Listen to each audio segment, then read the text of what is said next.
Hello, अस्सलाम वालेकुम to Rizwan Akram classroom. तमाम बात में देखने वालों के लिए रिजवान अकरम क्लासरूम में रिजवान अकरम बहसीयत तालिब इल्म हाजिर है। और इस क्लासरूम के अंदर हमेशा से असातिज़ा जो होते हैं मेरे मेहमान हुआ करते हैं। तो लिहाजा आज एक इस क्लासरूम के अंदर एक खास दिन है कि हमारे साथ एक ऐसे उस्ताद मौजूद हैं, ऐसे मेहमान शख्सियत मौजूद हैं जो बहुत सारे लोगों को ट्रेन कर चुकी हैं, बहुत सारे लोगों को सिखा चुकी हैं। तो आज हम सबसे पहले सीखेंगे, जानेंगे उनसे उनके बारे में, और फिर जानेंगे उनसे उनके जुड़े काम के बारे में। मेरीन शफीक साहिबा, welcome to Rizwan Akram class. अस्सलाम वालेकुम Rizwan, thank you so much. कैसे हैं आप? ठीक ठाक हैं? जी अल्हम्दुलिल्लाह, I hope you are enjoying with good health. अल्हम्दुलिल्लाह जी। मेरीन, बताइएगा about your educational background first, and then we will talk about your professional career. Hmm, education दो तरह की होती है। आप कौन सी वाली एजुकेशन की बात कर रहे हैं? वो जो हम यूनिवर्सिटीज में और स्कूल्स में सीखते हैं, या फिर जो दुनिया सिखाती है? तो कौन सी तालीम की बात कर रहे हैं आप? सबसे पहले तो हम उस तालीम की बात कर लेंगे जो हम जिसकी डिग्री हमें मिलती है एक कागज के सूरत में, और फिर हम बात करेंगे वो सबक जो जमाने ने पढ़ाया। हाँ जी, जहाँ तक प्रोफेशनल जो एजुकेशनल बैकग्राउंड है, जो कि मैंने खुद से पैसे दे के डिग्री हासिल की है और पढ़कर बहुत मेहनत करके, वो एमबीए की डिग्री है। और मेरा जो मेजर था that was human resources, HR. अच्छा, ये जो मेहरीन, हम डिग्रीज की बात करते हैं, तो मैं हर एक से सवाल ये करता हूँ कि बचपन के क्या ख्वाब थे। जब इंसान बड़ा हो रहा होता है तो एक तरह की एक मंजिल, एक जस्तजू कुछ और होती है, एंड देन हम्म। वो पाकिस्तान के अंदर धक्के लगते हैं और लोग पहुंच जाते हैं कहीं और। तो what was your dream at that time when you started schooling and about your college and all about मैं इस मामले में थोड़ा सा लकी हूँ, टू एन एक्सटेंट। जैसा मैं अपने आप को देखती थी, वैसी ऑलमोस्ट मैं बन गई हूँ। लेकिन बहरहाल अभी बहुत सारी कमियां हैं जिनको पूरा करना है, बहुत सारी चीजें हैं जिनको फर्दर अचीव करना है फॉर श्योर। लेकिन I always wanted to be a business woman. मुझे कुछ ना कुछ करना था। मेरे फादर का और मेरे ददियाल साइड पे जो मेरा सारा बैकग्राउंड है, वो बिजनेस बैकग्राउंड है। वो एक बिजनेस में इन्वॉल्व हैं किसी ना किसी तरह से। तो मैं हमेशा कुछ ऐसा ही कुछ करना चाहती थी। लेकिन बैकग्राउंड ऐसा था, माहौल ऐसा था कि वहां पे खवातीन के लिए काम करने की कोई गुंजाइश नहीं थी।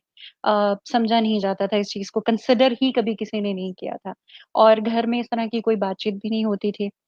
लेकिन अल्हम्दुलिल्लाह मेरे फादर बहुत प्रोग्रेसिव रहे हैं हमेशा से। और एक चीज के ऊपर उनका फैसला था कि बहरहाल तालीम का इसको शौक है, तो मैं जब जब जितना ये पढ़ना चाहती हैं, तो तालीम में मैं 100% सपोर्ट करूंगा। और फिर with the passage of time, जैसे जैसे वक्त और हालात बदलते रहे, और जमाने की जो है वो रफ्तार जब थोड़ी और तेज हुई, तो फिर उनको लगा कि शायद और उनका ट्रस्ट मेरे ऊपर एक डेवलप हो गया। और मैं ये ट्रस्ट उन लोगों का गेन कर पाई कि हाँ, खवातीन होकर भी या खातून होकर भी या लड़की होकर भी आप इस मुआशरे में एक बाइज्जत तरीके से सरवाइव कर सकते हैं। क्योंकि यही कंसर्न होता है ना, पेरेंट्स जो हैं या घर वाले जो हैं वो बेसिकली बहुत ज्यादा ओवर प्रोटेक्टिव हैं। और आजकल के जो हालात हैं, होना भी चाहिए खवातीन के लिए। तो उसमें ये है कि फिर with the passage of time, this is what I always wanted to be, a working women basically. और अब एक छोटा सा पार्ट जो रह गया है इंडिपेंडेंट होने का, वो अब I am working on these lines. So hopefully इंशाल्लाह ताला जल्दी वो भी हो जाएगा। मेहरीन, हम जब खवातीन को देखते हैं डिजाइनिंग के अंदर तो हमें सबसे पहले ख्याल आता है टेक्सटाइल डिजाइनिंग का, फैशन डिजाइनिंग का, and you come towards the corporate sector. How hmm. Was your mindset about it कि खवातीन सिंफे नाजुक को हम देखते हैं कि वो पेंटिंग की तरफ, आर्ट की तरफ अगर वो जाएं भी डिजाइनिंग में, आप कॉर्पोरेट सेक्टर की तरफ आए, इसकी क्या वजह? अच्छा, मैं हमेशा से मेरा ध्यान जो था और मेरी जो इन्वॉल्वमेंट थी वो आर्ट्स की तरफ हमेशा से थी। और मैंने एक बड़े अरसे तक जो है वो, मुझे ऐसी खुशफहमी भी थी कि मैं अच्छा, मतलब कुछ सुर ताल मेरा अच्छा है। लेकिन फिर जाहिर है with the passage of time, जब घर वालों के अलावा जब दूसरे लोग ऑनेस्ट हुए मेरे साथ, तो आई रियलाइज कि ऐसा कुछ नहीं है ना, मतलब गॉड गिफ्टेड भी नहीं है, किसी हद तक भी नहीं है।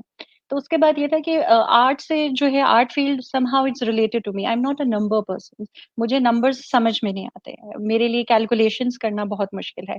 However, as far as philosophy is concern, as far as literature is concern, as far as any form of art form is concern, तो मुझे वो चीज समझ में आती है, मैं उससे रिलेट कर पाती हूँ। वन, दूसरा ये था कि एक पर्टिकुलर टाइम में मेरी जॉब डिस्क्रिप्शन के अंदर ये चीजें शामिल हो गई, और मुझे थोड़ा-सा आदत भी है और मेरी नेचर में भी है चीज़ों को ज़रा बेहतर तरीके से करना और थोड़ा डिफरेंट तरीके से करना। तो मैंने फिर इसको सीखा। With the passage of time मुझे लगा तकरीबन 6, 7, 8 महीने लगे, साल लग गए एक चीज़ को सीखने में, और इस मामले में YouTube was my the biggest teacher, और 1-2 और मेरे साथी थे प्रोफेशनल लाइफ के, जिन्होंने मुझे इसमें बहुत ज़्यादा सपोर्ट किया। लेकिन जो एक बेसिक चीज़ें मैंने सीखी हैं और जो एक मैं अपनी क्राफ्ट को जो एक बहुत बेहतर कर पाई हूँ, वो यूट्यूब से कर पाई। आइडेंटिफ़ाई कैसे मैंने किया और इस चीज़ को एक माइक्रो स्किल को जो है वो एक मैक्रो स्किल में, या एक क्राफ्ट को मैं कैसे मैंने अपग्रेड किया, वो वली ज़ाहिद साहब की वज़ह से। उनके साथ ट्रेन द ट्रेनर के दौरान मुलाकात हुई थी, और वहाँ पर कुछ प्रेज़ेंटेशन वाला पार्ट था जिसमें मेरी कुछ प्रेज़ेंटेशंस वहाँ पे डिस्प्ले हुई, तो वो बहुत खुश हुए। Everybody else was kind of impressed. तो उन्होंने फिर मुझसे ये डिस्कशन की, फिर उनसे मेरी काउंसलिंग हुई बाकायदा। उन्होंने मुझे कोच किया और फिर हमने कुछ बेबी स्टेप्स लिए, और उसके बाद हमने एक लिस्ट जॉट डाउन की कि ये 5-6 चीज़ें हैं जिनका करना ज़रूरी है। तो बेसिकली वो मेरे गुरु हैं इस मामले में। उन्होंने मुझे एक रास्ता सिखाया, और फिर अल्लाह ताला ने भी वो हाथ पकड़ लिया और वो चीज़ें चलती गई। The marine, what about the power point company? ये क्या फिलॉसफी है? ये क्या इसका मकसद है? ये क्या करती है? पावर पॉइंट कंपनी जो है वो वली ज़ाहिद साहब का जो दिखाया हुआ रास्ता था, ये उसका एक पहला पड़ाव है। और ये एक जो उन्होंने एक विज़न सोचा, और मुझे जो एक उन्होंने एक रास्ता दिखाया, उसको हमने ट्रांसफ़ॉर्म किया, एक उसको एक्ज़िस्टेंस में लेकर आए।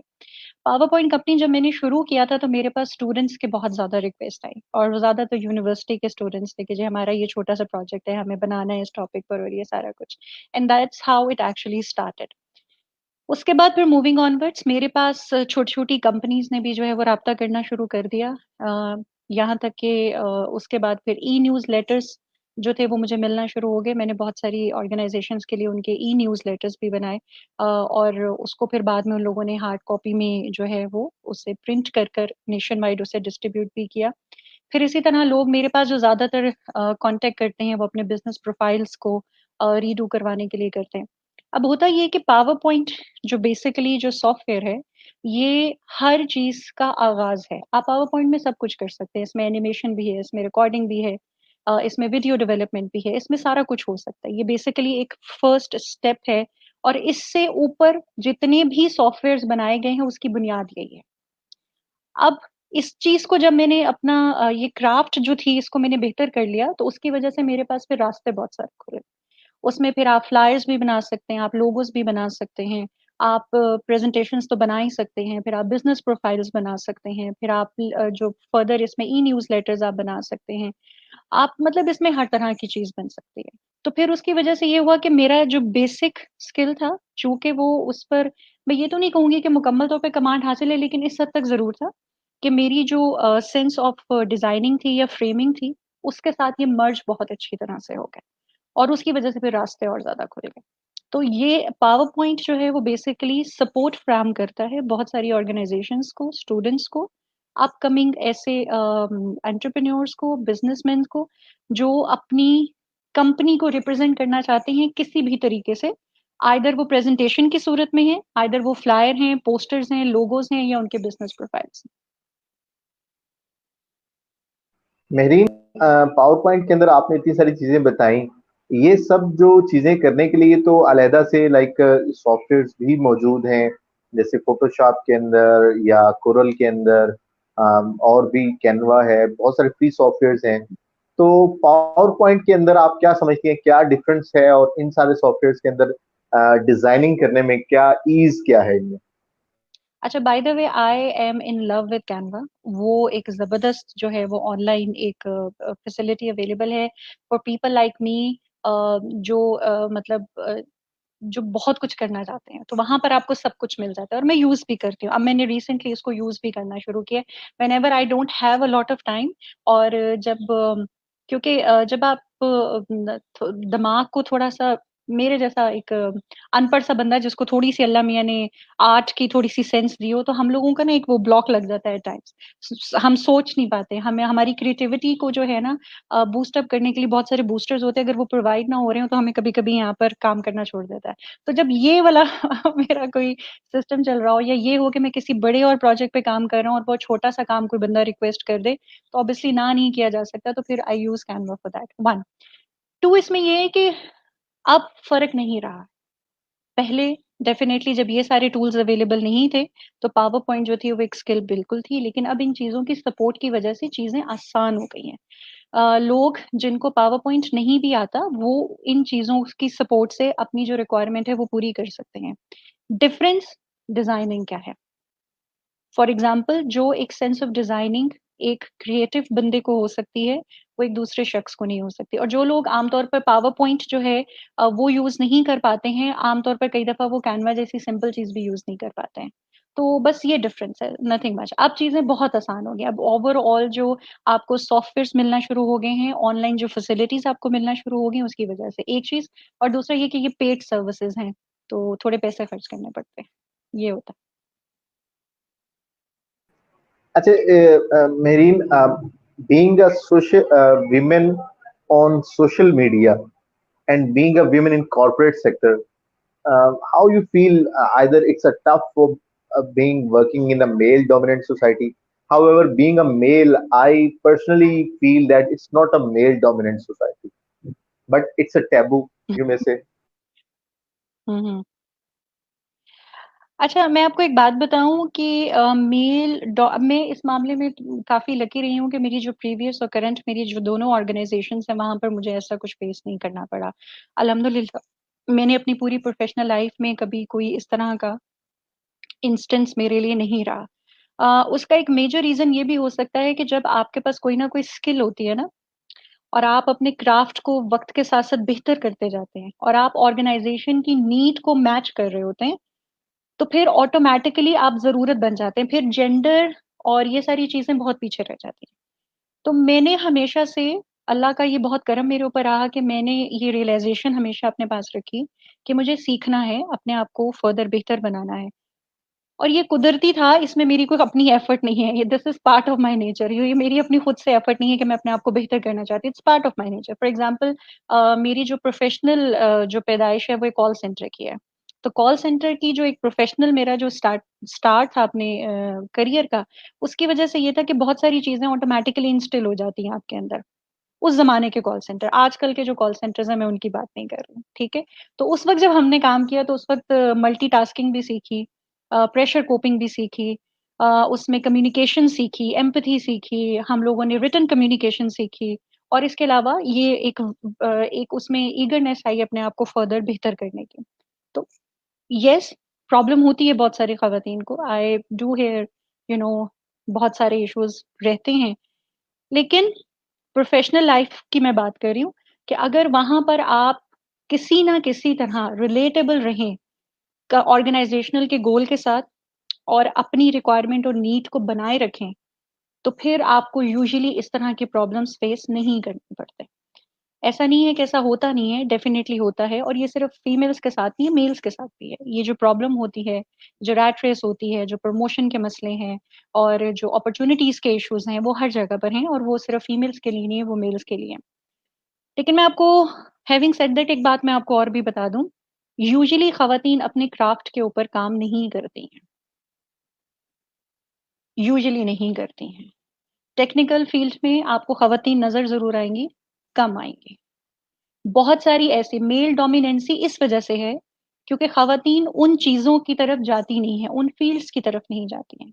सो ये एक छोटा सा प्रॉब्लम है। तो मेल डोमिनेंसी तो ऑटोमेटिकली हो जाएगी ना, एक डिपार्टमेंट, लेट्स से आईटी का डिपार्टमेंट है, अब for example in my current organization that's the case, there are around 15 male members and only one female member. तो मेल डोमिनेंसी तो ऑटोमेटिकली होगी। अब वो सब इकट्ठे उठते बैठते भी हैं, खाते पीते भी हैं, दे स्मोक टुगेदर ऑल्सो, तो अब खातून तो नहीं जाके खड़ी हो सकती ना उनके साथ सिगरेट कॉर्नर में, या उनके साथ बाहर मर्द हजरात तो बाहर खोखे पे भी चले जाएंगे, कोक पीने चले जाएंगे, या पान खाने चले जाएंगे, सिगरेट पीने चले जाएंगे। अब खातून ये सब कुछ नहीं कर सकती। तो एक सोशल डिस्टेंसिंग आ जाती है, सोशल कोलैबोरेशन आ जाती है।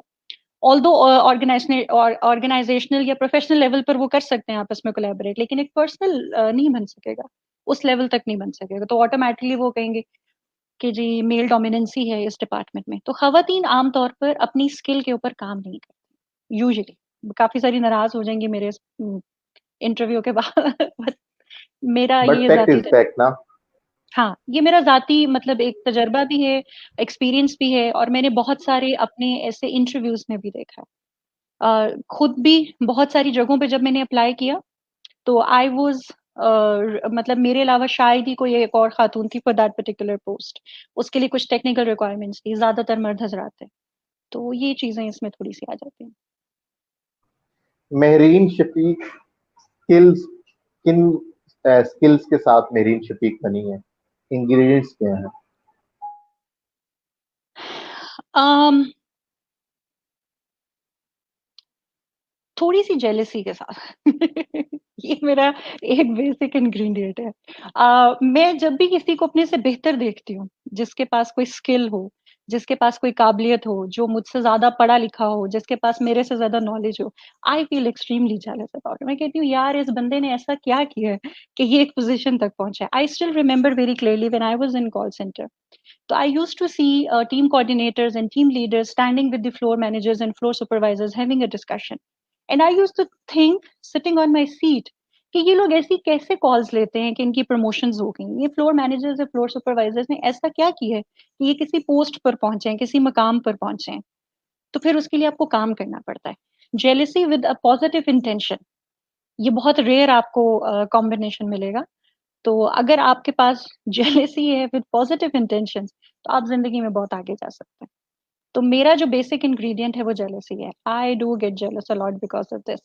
मुझसे बर्दाश्त नहीं होता कि मैं एक नॉर्मल इंसान हूँ, वो भी शख्स मेरी तरह नॉर्मल है, उसके पास भी उतनी काबिलियत है, दिमाग है, आंखें हैं, कान है मेरी तरह के, और वो ये काम कर सकता है, मैं ये काम नहीं कर सकती। तो then I learn a lot. तो ये एक चीज है जो आपके अंदर होनी चाहिए। मेरीन, मैं आपसे स्किल वाइज जानना चाहता हूँ कि if someone, some women or some men is watching this show at this time and they want to learn कि ये क्या हो रहा है, तो then what should be done for them कि वो सीख लें आप जैसी skills, like you have learned from the YouTube, you have a mentor, you have an idea in corporate sector, so what they should do for the first baby step? अपनी अंदर तलाश करें कि आखिर दो चीजें तलाश करना जरूरी है। पहली चीज तो ये, what makes them happy professionally, what makes them happy जिंदगी में, what makes them happy. Second, कोई ना कोई स्किल हर शख्स के पास होती है। किसी के पास अच्छा बोलने की स्किल है, किसी के पास टेक्निकल स्किल्स अच्छी हैं, किसी के पास एनालिटिकल स्किल्स अच्छी हैं, किसी के पास फॉर एग्जांपल मैंने बहुत सारे ऐसे लोगों को जानती हूँ कि वो एक्सेल जिस तरह से यूज करते हैं, उसमें से जिस तरह से एनालिसिस करते हैं, उसके उसको जिस तरह ग्राफिकली रिप्रेजेंट करते हैं, इट्स अमेजिंग। तो द पॉइंट इज दिस कि सबसे पहले तो ये जानना जरूरी है। मैंने अपनी जिंदगी में जो मेरा एक प्रोफेशनल जो मेरा काम था, और with the passage of time जैसे जैसे मुझे अपॉर्चुनिटी मिलती रही, मैं अपने क्राफ्ट को अपग्रेड करके अकॉर्डिंगली मैंने बहुत सारे डिफरेंट डिपार्टमेंट्स में काम किया अपने 13-14 साल के प्रीवियस ऑर्गेनाइजेशन में भी। सिर्फ मेरे दो जो टेन्योर्स हैं वो ज्यादा रहे हैं, एक बीइंग अ सीसीआर जो कि 4 साल का था, और एक और पोस्ट थी जिसमें मैंने 3 साल काम किया। इसके अलावा मेरी जो 6 से 7 डिफरेंट रोटेशंस और प्रमोशंस हैं, वो यूजुअली मैंने 1 साल 3 महीने, 1 साल 4 महीने उसमें मैंने काम किया। तो उसकी वजह से ये होता है कि आपके पास डाइवर्स एक्सपीरियंस, तो अगर आपको पता है कि आप करना क्या चाहते हैं, क्या चीज व्हाट मेक्स यू हैप्पी, तो वो मेरा जिंदगी में हमेशा से ये था कि मुझे अपने आप को बेहतर करना था, अपनी स्किल को बेहतर करना था, और मैं जिस फील्ड में थी वहां पर मेरी एक यूनिक आइडेंटिटी होनी चाहिए। फॉर एग्जाम्पल, 4 चीजें पड़ी हों और एक चीज खुद से बोल रही हो कि हाँ ये मेहरीन शफीक ने बनाई है, या मेहरीन ने इसको प्रेजेंट किया है, या मेहरीन की तरफ से ये है। तो इसमें सबसे पहले आपको ये सोचने की जरूरत है। Once you understand what makes you happy, then comes the real life. अच्छा, this is something that makes you happy और ये फिल वक्त आपके पास पॉसिबिलिटी है। फिर आप अपनी वो यूनिकनेस अपनी उन चीजों के अंदर लेकर आते हैं। फॉर एग्जाम्पल, जैसे मुझे हमेशा से एक बिजनेस वुमन बनना था, तो फिर मैंने अपने आप को ट्रेन उस तरह से किया। फिर मुझे जो भी अपॉर्चुनिटी मिली, जो भी मेरे मेंटोर थे, जो भी मेरे टीचर्स थे, जो भी मेरे टीम लीड्स थे, मैनेजर्स थे, जितने भी मेरे बॉसेस रहे, उनसे फिर मैंने सीखा कि सिचुएशंस को हैंडल कैसे किया जाता है, लोगों को डील किस तरह से किया जाता है। आप शायद कुछ कहना चाह रहे हैं रिजवान? Alright, please continue. तो फिर with the passage of time आप ये सारी चीजें सीखते हैं। मेरे ज़हन में मेरा टारगेट क्लियर था कि मुझे एक प्रोफेशनल बनना है, कि लोग मुझे जाने पहचाने और मेरा एक नाम हो। तो फिर उन गाइडलाइंस के अकॉर्डिंगली, उस मिशन के अकॉर्डिंगली फिर आप काम करते हैं। तो अगर सबसे पहला स्टार्ट ये है कि यू नीड टू आइडेंटिफाई कि what makes you happy, and then you need to understand कि उससे रिलेटेबल स्किल आपके अंदर है या नहीं है। अब दो तरह की स्किल्स होती हैं। फॉर एग्जाम्पल, एक बेसुरा आदमी गाना नहीं गा सकता, ठीक है। एक बुरा इंसान जो जिसको एक्सप्रेशंस देने नहीं आते, इंप्रेशंस देने नहीं आते, वो सिनेमा को नहीं समझता, वो एक्टिंग नहीं कर सकता। तो ये तो कुछ सी चीजें ऐसी हैं जो कि गॉड गिफ्टेड हैं, ठीक है। ये आपके पास अगर खुदा की तरफ से अता करदा है तो ही आप कर सकते हैं, अदरवाइज आप नहीं कर सकते। कुछ चीजें आ जाती हैं जो कि आप सीख सकते हैं। अच्छी कम्युनिकेशन आप सीख सकते हैं। आप इस तरह का कोई भी माइक्रो स्किल अपना बेहतर आप कर सकते हैं। आप टेक्निकल कोई स्किल हासिल कर सकते हैं, आप आईटी रिलेटेड कोई स्किल हासिल कर सकते हैं।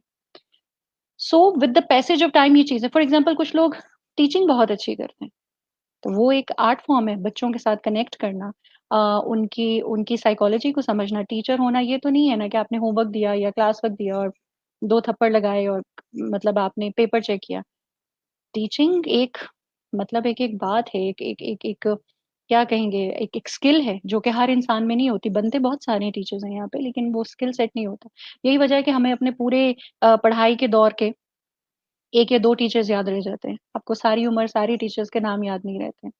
तो फिर ये इसमें है। तो सो बेसिकली आपके सवाल का जवाब ये है कि सबसे पहले ये जानना जरूरी है कि व्हाट मेक्स यू हैप्पी, और उसके लिए आप क्या कर सकते हैं। आइदर वो स्किल आपको आप हासिल कर सकते हैं, अटेन कर सकते हैं या नहीं। और नंबर दो, आपकी माइक्रो स्किल क्या है, with the passage of time उस पर काम। Secret to grow in corporate sector. अपने क्राफ्ट और अपने स्किल सेट को बेहतर करें, सिंपल एज दैट। और कुछ करने की जरूरत नहीं है ना। आपकी तमीज, देखें, एक नॉर्मल प्रोफेशनल बिहेवियर तो डेफिनेटली होना चाहिए, ठीक है। लेकिन आमतौर पर जो बहुत सारे लोग जो हैं वो कहते हैं कि जी इस तरह की जो चीज़ें होती है ना, मेरे पास बहुत सारे ऐसे लोग आते हैं मशवरा करने के लिए, क्योंकि अभी मैं काउंसलिंग या कोचिंग करने के काबिल तो खैर नहीं हूँ, लेकिन मशवरा करने के लिए लोग आ जाते हैं छोटी छोटी बातों के लिए कि ये प्रॉब्लम है या ये प्रॉब्लम है या इसको क्या करें उसको क्या करें। आपका काम प्रोफेशनल लाइफ में, आपका काम और आपकी स्किल एक ऐसी चीज है जो आपको हर तरह की प्रॉब्लम्स में से निकाल। अगर आपका काम और आपका स्किल ऑर्गेनाइजेशन की रिक्वायरमेंट के मुताबिक नहीं है, तो फिर चाहे आप जो मर्जी कर लें, आप with the passage of time उसके लिए एक बोझ बन जाएंगे and they will get rid of you. अपने आप को रिलेटेबल रखें ऑर्गेनाइजेशन के गोल्स के साथ, ये बहुत ज्यादा इंपॉर्टेंट है। अदरवाइज इसके अलावा और कामयाबी आप देखें, अच्छा इखलाक आपका वक्त अच्छा वहां पर गुजारेगा। आपकी तमीज से बात करना, आपका हंसना, अम, आपका लोगों के साथ मिलना जुलना, ये आपका वक्त अच्छा तो जरूर गुजार देंगे वहां पर, लेकिन ये इस चीज की गारंटी नहीं देंगे आपको कि आप उस ऑर्गेनाइजेशन का एक वाइटल हिस्सा बन सकते हैं। आपकी प्रमोशन भी होगी, आपका ये भी होगा। बहुत सारे लोग हैं वो ये कहते हैं कि जी हम बड़ी बड़ी देर वहां पर बैठे रहते हैं, हमने एक्स्ट्रा जो है वो वहां पर काम किया, हमने ओवर टाइम किया है। ये सारी चीजें मैटर नहीं करती। ये आपको वहां पर इज्जत दिला सकती हैं, आपका वक्त वहां पर अच्छा गुजर सकता है, लेकिन अगर आप ये कामयाब प्रोफेशनल बनना चाहते हैं, तो फिर आपका काम और आपका स्किल ऐसा होना चाहिए कि आपका बॉस का कोई भी काम आपके बगैर ना हो सके। वो कहेंगे भाई ये वाला काम तो इसने करना है, ये मेरी एक ऐसी रिक्वायरमेंट है, ये बंदा या बंदी कि इसके बगैर मेरा काम नहीं चल सकता। तो ये बहुत इंपॉर्टेंट है, अपने स्किल के ऊपर काम करें। corporate sector has lot of pressures in terms of goals, in terms of targets. How to deal with those pressures? Corporate sector हो या आपका अपना बिजनेस हो, टारगेट तो दोनों के होते हैं, और एक ही टारगेट होता है, ज्यादा भी नहीं होते, और वो ये होता है पैसा कमाना। ठीक है। तो फिर ये बहुत सिंपल है। ये बाकी के जो सारे टारगेट्स होते हैं ये बेसिकली उसको सपोर्ट कर रहे होते हैं। असल मकसद एक ही होता है, चाहे कॉर्पोरेट सेक्टर हो चाहे आपका पर्सनल बिजनेस हो, वो पैसा कमाना है। And they are very right. आप एक ऑर्गेनाइजेशन है, आप एक ऑफिस के ऊपर पैसा स्पेंड करते हैं, आपके ऊपर पैसा स्पेंड किया जा रहा है, आपको बहुत सारी जो है उसमें पर्क्स दिए जा रहे हैं, आपके लिए टेबल है, कुर्सी है, एक टीबो है जो आपको चाय ला के दे रहा है, पानी ला के दे रहा है, ठंडा पानी, गर्म खाना। ये सारी चीजें आपको ऑर्गेनाइजेशन क्यों फराहम कर रही है? वो इसलिए फराहम कर रही है क्योंकि उसने पैसा कमाना है। तो हम लोग क्या करते हैं कि हम यूजुअली ऑर्गेनाइजेशंस को अपने पेरेंट्स की तरह समझना शुरू कर देते हैं, और फिर हम बहुत ज्यादा लेजी हो जाते हैं। हम समझते हैं कि चूंकि हम एक ऑर्गेनाइजेशन के साथ पिछले 6 साल से काम कर रहे हैं, तो इसका मतलब है कि इस ऑर्गेनाइजेशन का फर्ज बनता है कि वो हमें पालती रहे। ये कॉन्सेप्ट जो है ना, ये क्लियर करना बेहद जरूरी है। ये सिर्फ पेरेंट्स हैं जो आपको पालेंगे, चाहे आप अच्छे हैं, चाहे आप बुरे हैं, चाहे आप निकम्मे हैं, नकट्टू हैं, कामचोर हैं। ये सिर्फ पेरेंट्स हैं जो आपको पालते हैं, ऑर्गेनाइजेशंस नहीं पालती हैं आपको। तो हम फिर डिसहार्ट हो जाते हैं। मेरे साथ भी हुआ। मैंने सीखा, ये सब जो मैं आपको बता रही हूँ ये मैं अल्लाह के पास से सीख कर नहीं आई थी। ये मैंने अपनी जिंदगी में गलतियां की हैं, उनसे मैंने सीखा है, इसलिए मैं कह रही हूँ। तो उसमें ये है कि जब with the passage of time आपको ये रियलाइजेशन होती है कि अच्छा okay fine, I am dealing with an organization, not my mother और माई फादर। तो फिर आपको होश आ जाती है, फिर आप खुद भी एक प्रोफेशनल हो जाते हैं। तो प्रेशर्स तो रहेंगे, वो तो घर में भी होते हैं। वो तो बेचारी अगर बेटी हो या बहू हो, वो सारा दिन ऑफिस का काम करके रहे तो उस पर घर आके प्रेशर होता है कि अब शाम की रोटी ये बनाएगी और रात के बर्तन ये धोएगी। तो प्रेशर तो वहां पर भी है। ठीक है। तो प्रेशर हर जगह पर है, और इंसान मेल मेंबर्स पर भी है। अब वर्क फ्रॉम होम हुआ है, तो कितने सारे मेल मेंबर्स हैं जो ये शिकायत करते रहे, और इवन कि जब हम भी उनके साथ मीटिंग पे कनेक्ट करने की कोशिश करते थे, तो वो ये है कि जी मैं दही लेने के लिए निकला हूँ, या बच्चे की दवाई रह गई थी वो लेने के लिए आया हूँ, बिल जमा कराने आया हूँ। तो मेल मेंबर्स पर भी प्रेशर है, फीमेल मेंबर्स पे भी प्रेशर है, और कॉर्पोरेट सेक्टर में भी प्रेशर है। और अगर ये प्रेशर ना हो तो हम काम नहीं करें। देखे ना, मुझे अगर कोई पूछने वाला ना हो कि हाँ भाई, किधर वो काम आपको दिया था वो किधर गया है, और अगर आप ये काम नहीं करेंगी तो ये हो जाएगा, ये हो जाएगा, मुझे अगर खौफ ना हो तो मैं काम क्यों करूंगी? ये इंसान की नेचर है। ठीक है ना? तो फिर तो वो मुझे ऐसे लगेगा कि मैं अपनी अम्मा के घर बैठी हुई हूँ, तो इट्स ऑल राइट। तो मेरे साथ हुआ। जब मैं लेट बैक हुई और मैंने अपनी डेडलाइंस मीट नहीं की, तो फिर बॉस ने बुला के एहसास दिलाया कि बेटे, ये एक ऑर्गेनाइजेशन है, जैसे आपने मुझे जवाब देना है, मैंने आगे जवाब देना है, उन्होंने आगे कहीं जवाब देना है, तो हम पूरी एक लाइन में जवाब दें एक दूसरे को। तो फिर उससे ये होता है कि फिर आपको ये with the passage of time आप सीखते हो ये चीजें। आप ये चीजें कहीं ना कहीं रजिस्टर करते जाते हो कि okay fine, so I need to be by. अच्छा, हम प्रोफेशनलिज्म को हम मतलब भी गलत लेते हैं ना। हम प्रोफेशनलिज्म को समझते हैं अच्छे से मिलना, अच्छे कपड़े पहन के ऑफिस जाना, टाइम पर ऑफिस पहुंचना, ओवर टाइम लगाना। हम समझते हैं प्रोफेशनलिज्म ये है। ये प्रोफेशनलिज्म नहीं है। प्रोफेशनलिज्म है कि आप अ, कहीं पर भी फॉर ग्रांटेड ना लें चीजों को। ये प्रोफेशनलिज्म है। प्रोफेशनलिज्म ये है कि जो काम आपको दिया जा रहा है उसकी डेडलाइंस को मीट करना, और उस काम को अच्छे तरीके से करना, अपनी स्किल को बेहतर करना, अपने आप को रिलेटेबल रखना ऑर्गेनाइजेशन के गोल्स इन मिशन और विजन के साथ। ये सारी चीजें प्रोफेशनलिज्म में आती हैं। हम उसका तर्जमा गलत करते हैं, तो इस वजह से फिर गलतियां होती हैं हमसे। अमेजिंग। मेहरीन, आपकी बातों से I can feel it about being बहू feelings, and and other is about के जाहिर है कॉर्पोरेशन आपकी नानी का घर नहीं है, you have to do work. और the last message I want to ask from you, women who are staying at home and they want to do something while with their families, with their kids, definitely with we have a nuclear family system.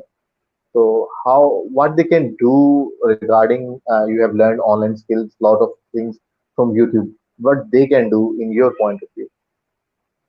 अच्छा, इसमें ना 3 points में मैं ज्यादा आपका वक्त नहीं लूंगी, 3 पॉइंट्स के अंदर मैं इसको जो है वो करती हूँ।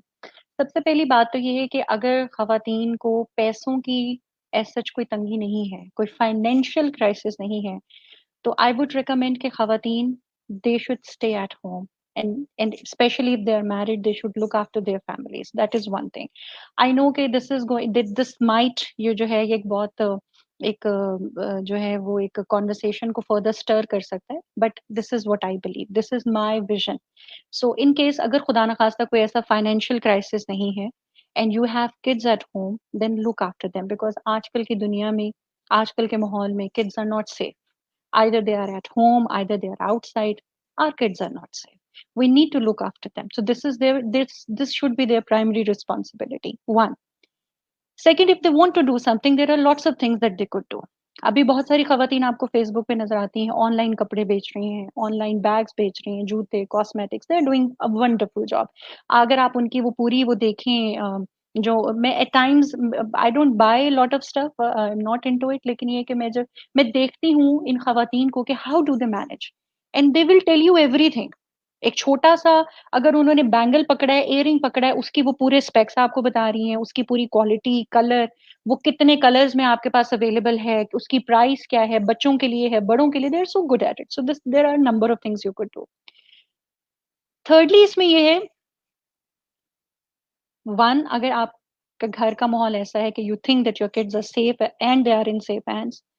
टू, आप फाइनेंशियल क्राइसिस में हैं या नहीं है, इसके बावजूद आप अपने आप को करना चाहते हैं, तो फिर उसके लिए आपके पास कोई ना कोई स्किल होनी चाहिए. बाहर जब आप निकलेंगे किसी दुनिया में जॉब ढूंढने के लिए, तो बगैर स्किल के आपको कोई भी प्रॉपर बाइजर जगह पे जॉब नहीं देगा.